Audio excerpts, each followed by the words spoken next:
दोस्तों आज हम बात करने वाले हैं जिस टॉपिक पे वो है काइंड्स ऑफ म्यूचुअल फंड। यानी कि म्यूचुअल फंड कितने प्रकार के होते हैं। तो म्यूचुअल फंड जो होते हैं वो मुख्यतः 7 प्रकार के होते हैं, लेकिन इनमें से 3 मेन होते हैं। 7 प्रकार में से जो म्यूचुअल फंड होते हैं वो फर्स्ट होता है इक्विटी फंड, सेकंड होता है डेट फंड, थर्ड होता है हाइब्रिड फंड, फोर्थ होता है इंडेक्स फंड, पांचवा फिफ्थ होता है ईएलएसएस फंड, सिक्स होता है मनी मार्केटिंग फंड, सेवंथ होता है फंड्स ऑफ फंड। पहला फंड इक्विटी फंड। मेन जो इनमें तीन होते हैं वो होता है equity fund, second debt fund और तीसरा हाइब्रिड फंड। बाकी के जो 4 फंड है इनमें जो इन्वेस्टिंग होती है वो बहुत ही कम मात्रा में होती है, जबकि इक्विटी फंड पहला फंड। तो इक्विटी फंड वो फंड होता है जिसका टोटल पैसा किसी भी कंपनी के शेयर में लगता है, मतलब इक्विटी में लगता है स्टॉक मार्केट में। जिस कारण से इसमें रिस्क भी थोड़ा ज़्यादा होता है दूसरे फंडों के मुकाबले, लेकिन इसमें रिवार्ड भी दूसरे फंडों के मुकाबले बहुत ज़्यादा मिलता है। इसमें जो ग्रोथ की संभावना होती है वो दूसरे फंडों की अपेक्षा, जो डेट है, हाइब्रिड है या इंडेक्स है, ईएलएसएस मनी फंड्स, जो बाकी के 6 फंड है, इनसे इन 6 फंडों से ज़्यादा, सबसे ज़्यादा इक्विटी फंड में हमें रिटर्न मिलने की जो संभावना होती है। जो इसका टर्म लिख रखा हूँ वो मतलब कि कितना रिटर्न किसमें कब मिल सकता है। तो लंबे समय में इसमें बहुत ही अच्छा रिटर्न मिलता है। रिस्क जो होता है वो शॉर्ट टर्म में होता है, किसी भी चीज़ में, स्टॉक हो गया, म्यूचुअल फंड हो गया, या किसी भी चीज़ में जो रिस्क होता है वो कुछ दिनों के लिए होता है। जबकि लॉन्ग टर्म में किसी भी चीज़ में हम जाते हैं तो जरूरी रिस्क हमारा जो होता है वो काफ़ी डिफाइन होकर के काफ़ी छोटा रूप ले लेता है। तो इक्विटी जो फंड है इसमें टोटली पैसा इक्विटी में लगता है, और सबसे ज़्यादा रिटर्न बाकी 6 फंडों की अपेक्षा सबसे ज़्यादा रिटर्न देने वाला फंड इक्विटी फंड है। लॉन्ग टर्म में बहुत ही अच्छा फंड है। लॉन्ग टर्म के हिसाब से अगर हम इसमें एसआईपी या लमसम करते हैं तो बाकी फंडों की अपेक्षा अच्छा रिटर्न देता है सबसे ज़्यादा। सेकंड फंड जो है वो डेथ फंड है।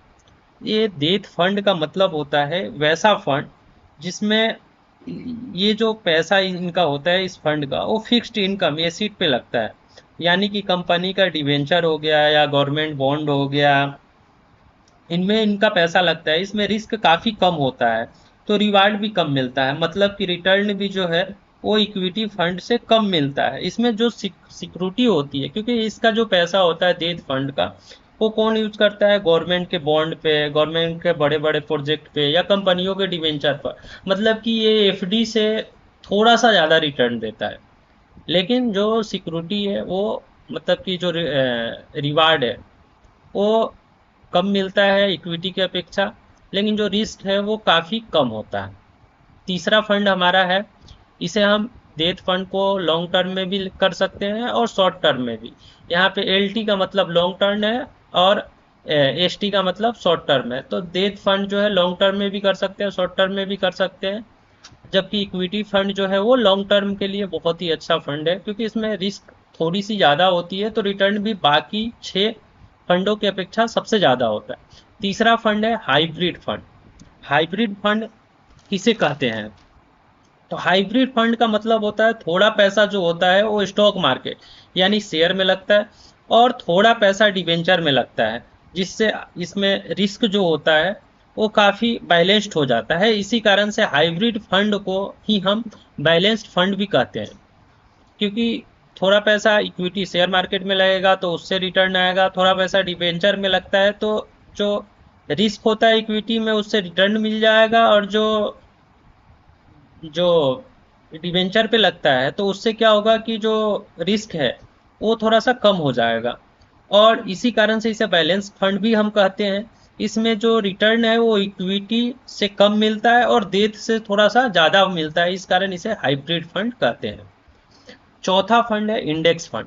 ये जो है इसे हाइब्रिड फंड को हम लॉन्ग टर्म में भी शॉर्ट टर्म में भी कर सकते हैं। इंडेक्स फंड चौथा फंड है इंडेक्स फंड। इंडेक्स फंड हम किसे कहते हैं? तो इसमें इंडेक्स फंड में जो पैसा है वो हमारा मुख्यतः इंडेक्स पे लगता है। मतलब कि इंडेक्स अगर हमारा ऊपर जाएगा तो हमारा जो प्रॉफिट होगा वो बढ़ेगा, इंडेक्स अगर नीचे जाएगा तो हमारा जो प्रॉफिट है वो धीरे धीरे घटेगा। इंडेक्स फंड में जो इंडेक्स के जो कंपोनेंट होते हैं, जैसे सेंसेक्स है तो सेंसेक्स के कंपोनेंट्स हैं, बैंक निफ्टी है तो बैंक निफ्टी के कंपोनेंट्स हैं, निफ्टी है तो निफ्टी के कंपोनेंट्स हैं, फिन निफ्टी है तो फिन निफ्टी के कंपोनेंट्स हैं। ऐसे ही हर इंडेक्स के जो कंपोनेंट होते हैं उन इनका मुख्य काम जो है, मुख्य जो पैसा इनका है, वो किसी भी दूसरे स्टॉक से मतलब नहीं, इनको बस किसी भी जिस प्रकार का, जैसे निफ्टी का इंडेक्स है तो निफ्टी 50 के 50 स्टॉक से इन्हें मतलब है, 50 को छोड़ करके बाकी कहीं भी किसी भी शेयर में 1 रुपए भी नहीं डाल सकते। इस कारण से इसमें जो रिटर्न होता है वो इंडेक्स के बराबर मिलता है, जो कि डेट फंड से तो कम मिलता है और हाइब्रिड फंड से थोड़ा सा ज़्यादा मिलता है। और सॉरी, डेथ फंड बोला मैंने, इक्विटी फंड से कम मिलता है, बाकी ये डेथ और हाइब्रिड से थोड़ा सा ज़्यादा मिलेगा। और पांचवा फंड है ईएलएसएस फंड। ईएलएसएस फंड किसे कहते हैं? तो ईएलएसएस फंड को ही हम टैक्स सेविंग फंड भी कहते हैं। इसमें जो पैसा हमारा लगता है वो मुख्यतः इक्विटी में लगता है, लेकिन इसे 3 साल के लिए लॉक कर दिया जाता है, मतलब आप उसे निकाल नहीं सकते। और उसके बदले में आप जो रिटर्न फाइल करते हैं उसमें इसका एडवांटेज हमें देखने को मिलता है।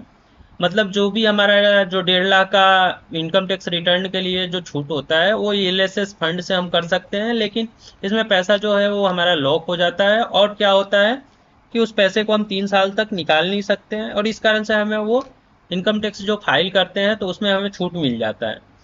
छठा फंड है money making fund, sorry money marketing fund. तो मनी मार्केटिंग फंड ये वो फंड होता है जिसमें पैसा लिक्विड सिक्योरिटी में लगाया जाता है। लिक्विड सिक्योरिटी वो होता है जिसमें पैसा जब चाहे तब निकाल सकते हैं, उसमें लिक्विडिटी का कोई भी इशू नहीं होता। ये मुख्यतः जो लिक्विड फंड होते हैं वो 2 प्रकार के होते हैं, जैसे कि एक तो इनका पैसा 2 जगहों पे लगाया जाता है। एक पैसा जो है कॉमर्शियल पेपर पे लगाया जाता है, दूसरा पैसा जो है वो ट्रेजरी बिल पे लगाया जाता है। ये शॉर्ट टर्म के लिए भी बेस्ट है और लॉन्ग टर्म के लिए भी बेस्ट है। और सातवां फंड है फंड्स ऑफ फंड, ये आखिरी फंड है। फंड्स ऑफ फंड्स उसे कहते हैं हम जो कि अपने यूएम या अपने फंड के नाम पे पैसा लेता है, और दूसरे फंड हो जैसे कि इस, जैसे सपोज डेट ABCD कोई भी एयूएम है, उन्होंने अपना फंड्स ऑफ फंड का वो फंड है, उन्होंने पैसा अपने नाम पे SIP या लमसम लिया, और वो क्या करे, जैसे कि उनको लग रहा है कि SBI का स्मॉल कैप जो फंड है वो काफ़ी अच्छा रिटर्न दे रहा है, तो वो क्या करेंगे कि उसमें वो पैसे को उसमें शिफ्ट कर देंगे, और उनके थ्रू, मतलब ये डायरेक्ट किसी भी स्टॉक, इक्विटी, बॉन्ड में ये डायरेक्ट इन्वेस्टमेंट नहीं करते। ये क्या करते हैं, दूसरे फंड के इनडायरेक्ट रूप से दूसरे फंड के थ्रू इन्वेस्टमेंट करते हैं। इस कारण से इसे हम फंड्स ऑफ फंड कहते हैं। इसमें जो होता है रिस्क जो होता है वो 50-50%, मतलब इसका जो रिस्क होता है वो ना ज़्यादा वोलेटाइल स्टॉक में लगाया जा सकता है इसका पैसा, और ना ही ज़्यादा कम ग्रोथ करने वाले में। इसमें जो हमें रिटर्न मिलता है वो मीडियम मिलता है। तो इसका मुख्य काम है कि ये जिस भी, जैसे कि ये 6 जो फंड है, तो जैसे कि इक्विटी फंड है तो इक्विटी फंड में जो आ गया है SBI small cap, HDFC small cap, एवं कोटक स्मॉल कैप या निपॉन स्मॉल कैप, जो अच्छे फंड्स हैं उनको ये पैसा इनडायरेक्ट रूप से ट्रांसफर करते हैं, और उनके थ्रू ये लोग इक्विटी मार्केट या शेयर मार्केट में इन्वेस्टमेंट करवाते हैं। इस कारण से इन्हें फंड्स ऑफ फंड कहा जाता है।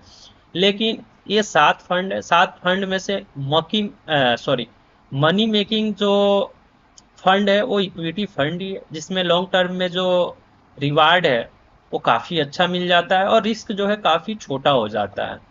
दोस्तों आज के इस वीडियो में बस इतना ही। अगले वीडियो में हम जानेंगे कि इक्विटी फंड के अंतर्गत कौन कौन से फंड आते हैं, डेट फंड के अंतर्गत कौन कौन से फंड आते हैं, हाइब्रिड फंड के अंतर्गत कौन कौन से फंड आते हैं, इंडेक्स फंड के अंतर्गत कौन कौन से फंड आते हैं, एवं ईएलएसएस एवं मनी मेकिंग एवं फंड्स ऑफ फंड्स के अंतर्गत कौन कौन से फंड आते हैं और उनका रिटर्न क्या है। हम लोग थर्ड वीडियो में म्यूचुअल फंड के देखेंगे।